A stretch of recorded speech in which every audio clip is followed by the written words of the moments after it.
So hello everyone, welcome back to my next video. तो कैसे हैं आप लोग? आशा करती हूँ सभी के सभी अच्छे होंगे और तंदुरुस्त होंगे और बिल्कुल स्वस्थ होकर अपनी दिल्ली पुलिस की तैयारी या फिर जिस भी गवर्नमेंट जॉब की आप लोग तैयारी कर रहे हैं अच्छे से कर रहे होंगे।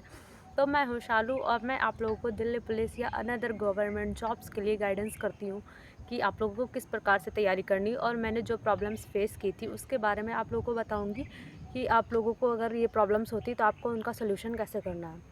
तो मैं आज वीडियो लेकर आई हूँ कि कुछ ऐसी वैकेंसीज़ जो इस साल आपकी किस्मत बदल देंगी या फिर बोल सकते हैं आपकी लाइफ बदल देंगी। तो ये मौका आप लोगों को कभी नहीं छोड़ना है। ये जो 2025 आप लोगों का होने वाला है बहुत ही लकी होने वाला है। इसमें आप लोगों को बहुत सारे मौके मिलेंगे दिल्ली पुलिस की जॉब देने के लिए। दिल्ली पुलिस की जो भी गवर्नमेंट जॉब्स आएंगे उसमें आप लोगों को पार्टिसिपेट करने के लिए या फिर अपनी लाइफ को बहुत ही अच्छा बनाने के लिए आप लोगों को बहुत सारे मौके मिलेंगे। बट डिपेंड आप लोगों के ऊपर करता है कि आप लोग कितना ज़्यादा सीरियस होकर इस मौके को अपने लिए बहुत ही ज़्यादा बेनिफिशियल साबित कर सकते हैं। जैसे कि जो भी इस बार दिल्ली पुलिस के वैकेंसीज आ रही हैं, Delhi police head constable, Delhi police AWO, TPO और दिल्ली पुलिस कांस्टेबल। तो ये जो 3 वैकेंसीज़ है सेंट्रल की वैकेंसीज़ है और इसमें आप लोग 12th पास होकर ही फॉर्म भर सकते हैं। तो मान लीजिए आप लोगों का 12th जिसका हो चुका है वो सब इन वैकेंसीज़ को देख सकते हैं। अगर आपने 12th किसी भी स्ट्रीम से किया तो आप लोग दिल्ली पुलिस कांस्टेबल और दिल्ली पुलिस HCM का फॉर्म भर सकते हैं। लेकिन जो AWO और TPO का फॉर्म है उसको भरने के लिए आपके पास PCM होना चाहिए। फिजिक्स, केमिस्ट्री, मैथ से आपने अगर इंटर किया है तभी आप AWO TPO का फॉर्म भर सकते हैं। अनदर आप नहीं भर सकते अगर बायो से किया है। जिन्होंने बायो से किया है वे कांस्टेबल और HCM का फॉर्म भर सकते हैं। और दिल्ली पुलिस HCM और AWO TPO की अगर आपको फुल जानकारी चाहिए तो आप लोग कमेंट कर दीजिएगा, मैं उसकी भी वीडियो बना दूँगी। दिल्ली पुलिस हेड कांस्टेबल और AWO TPO में कंप्यूटर की टाइपिंग भी मांगते हैं, जिसमें कि टाइपिंग की स्पीड जो भी मांगते हो 30 या फिर 35। तो मैं उसके बारे में बता दूँगी, अगर आपको जानकारी चाहिए हो तो कमेंट कर दीजिएगा प्लीज़। तो मैं ये मेरे कहने का मतलब ये है कि जो 2025 है इसमें आप लोग को इतना अच्छा मौका मिल रहा है कि आप लोग केवल 12th पास होकर अपनी पूरी लाइफ को अच्छा बना सकते हैं। एक ऐसी जगह जॉब कर सकते हैं जहाँ लोगों का सपना होता है जॉब करने का, जो कि आपकी सेंट्रल की जॉब है, ऑल ओवर इंडिया की बेस्ट जॉब है। तो आपको अपना सपना सच करना होगा। आप लोगों को बहुत मेहनत करनी होगी दिल्ली पुलिस में आने के लिए। जो आप लोगों के पास बहुत सारे चांस हैं, 3-3 मौके हैं, किसी में भी आप सेलेक्ट होकर आ सकते हैं केवल 12th पास होकर। और इसकी सैलरी भी अच्छी खासी होती है कांस्टेबल की या AWO TPO HCM की, इन दोनों की ज़्यादा होती है कांस्टेबल से, क्योंकि दिल्ली पुलिस हेड कांस्टेबल होता है तो उसमें सैलरी थोड़ी सी ज़्यादा होती है कांस्टेबल से। तो आप लोग को जिसमें भी आना है उसकी तैयारी करिए, उसके सिलेबस को कंप्लीट कीजिए। ये मौका ज़िंदगी में बार बार नहीं आता, आपको ज़िंदगी में 1-2 बार ही मौके देती है अच्छे से कि आप लोग अच्छे से सेलेक्ट हो सके या फिर एक ऐसी गवर्नमेंट जॉब ले सके जिसका लोगों का सपना होता है। तो आप लोगों को ये मौका मिल रहा है, उसको गंवाना नहीं है। दिल लगाकर पूरी मेहनत कीजिए और अपने टारगेट को कंप्लीट कर दीजिए। अगर आपको सिलेबस कवर नहीं है तो उस पर पूरा फोकस कीजिए, पूरे सिलेबस को कवर कीजिए। अभी सितंबर में फॉर्म आने में बहुत समय है। अगर आपने अभी भी सही तैयारी शुरू नहीं की है तो प्लीज़ कमेंट कर दीजिए कि मैंने अभी भी तैयारी शुरू नहीं की और मैं फ्रेशर हूँ, तो मेरे लिए कुछ गाइडेंस बता दीजिए, तो मैं बता दूँगी आप लोगों को। और जिन्होंने तैयारी शुरू कर दी है तो अच्छी बात है, पढ़ते रहिए और अपने सपने को पूरा कीजिए। ये मौका ज़िंदगी में बार बार नहीं आने वाला, मैं आप लोगों को बता दे रही हूँ। जैसे कि मेरी लाइफ में एक बार ही मौका आया। मैंने तो पहले गवर्नमेंट एग्ज़ाम की तैयारी कर नहीं रही थी, अचानक से मुझे ऐसा आया कि ग्रेजुएशन शुरू किया था मैंने सोचा कि गवर्नमेंट एग्ज़ाम की तरफ देखती हूँ, तैयारी करती हूँ। तो मेरा तो पहली बार में ही हो गया था दिल्ली पुलिस में। बहुत ही ज़्यादा मैं किस्मत वाली हूँ या फिर जो बोले, मैंने मेहनत बहुत ज़्यादा की थी। जो फर्स्ट अटेम्प्ट में क्लियर करता है उसने बहुत मेहनत की होती, क्योंकि उसे पता नहीं होता ना किन किन तरीक़ों से हमें गुज़र कर मिलती है नौकरी।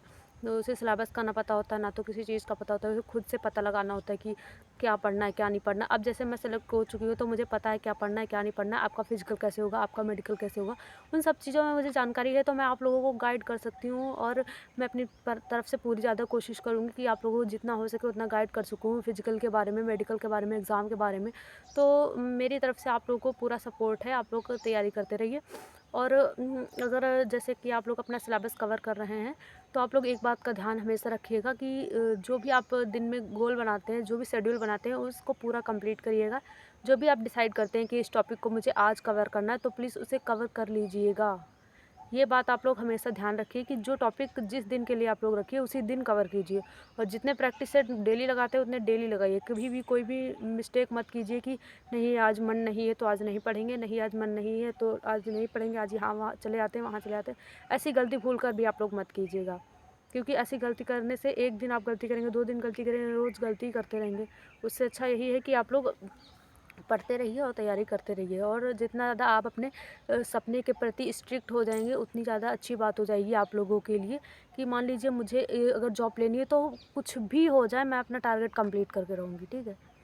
अगर मेरे अंदर ही मान लीजिए वो कंजूसी रह जाएगी कि अपने ड्रीम के प्रति, अपने सिलेबस के प्रति कि नहीं मन नहीं है, नहीं पढ़ते हैं, सो जाते हैं, तो कैसे होगा बताइए? आप ही बताइए। जब आपको अपने ड्रीम के प्रति उतना ज़्यादा लगाव हो जाएगा कि किसी भी हाल में मुझे ये जॉब लेनी है, किसी भी हाल में कुछ भी हो जाए मुझे जॉब लेनी है, तो आप लोग नहीं देखेंगे कि कितने घंटे हो गए, कितने क्या हो गया है, बस आप पढ़ते रहेंगे। और ये ऐसा भी नहीं है कि दिन रात पढ़ना ही पढ़ना है। आप लोग माइंड को भी रिलैक्स दीजिए, सोइए भी मिनिमम 7 घंटे, 6-7 घंटे तो सोइए ही रात में। और बाकी जब भी आपको टाइम मिलता है प्लीज़ पढ़ लीजिए। नहीं रखा है कुछ इस दुनियादारी में, लोग आपकी वैल्यू तभी करेंगे जब आप सक्सेस हो जाएंगे। ऐसे तो दुनिया बोलती रहती, कुछ भी बोलती रहती है, उसका कोई मतलब नहीं है। जब तक आप सक्सेस नहीं होंगे आपकी कोई भी वैल्यू नहीं करेगा, इस बात का ध्यान रखिएगा आप लोग प्लीज़। और अगर कोई व्यक्ति आपको सपोर्ट कर रहा है, आपकी फैमिली में आपके मम्मी पापा हैं, भाई बहन है, कोई भी है, वो अगर आपको सपोर्ट कर रहा है, आपको पढ़ने के लिए बोल रहा है, इतना ज़्यादा अच्छा मौका दे रहा है, तो प्लीज़ आप लोग उसका विश्वास बिल्कुल मत तोड़िए। बिल्कुल भी कंजूसी मत करिए पढ़ने में। अपने माइंड को ऐसा सेट कर लीजिए कि आपको जो भी हमें सपोर्ट कर रहा है उसके सपनों को पूरा करना है, उसके प्राउड फील कराना है। उसने मुझे इतना ज़्यादा सपोर्ट किया तो उसके साथ मैं ऐसा कैसे कर सकती हूँ, ऐसा आपको लोग को सोच के चलना है। तभी आप लोगों को आपकी ड्रीम जॉब मिल पाएगी। अभी मैं हूँ तो मैं एक मिडिल क्लास फैमिली से हूँ, मेरी 4 बहनें हैं, मैं सबसे बड़ी हूँ घर में।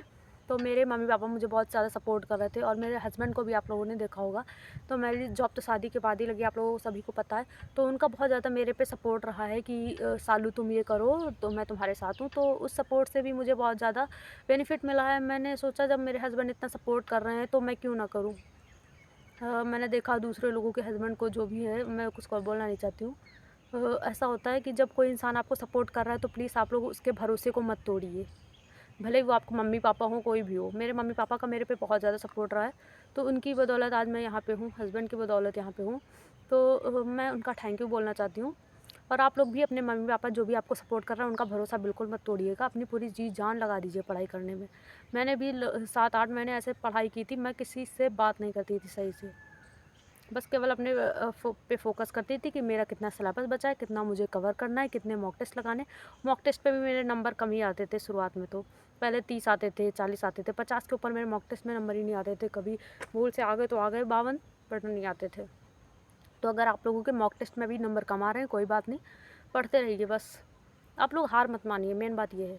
ये मौका ज़िंदगी में बार बार नहीं मिलेगा। दिल्ली पुलिस की इतनी अच्छी जो वैकेंसीज़ आ रही हैं, 3-3 जो भी जिसके एलिजिबल आप हैं वो फॉर्म भरिए और अच्छे से तैयारी कीजिए।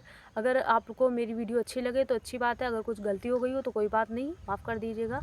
और वीडियो को लाइक कर दीजिएगा प्लीज़। और अच्छे से तैयारी करती है, जो भी डाउट हो आप लोग कमेंट कर दीजिए और मैं उनका रिप्लाई कर दूँगी। Thank you so much. जय हिंद।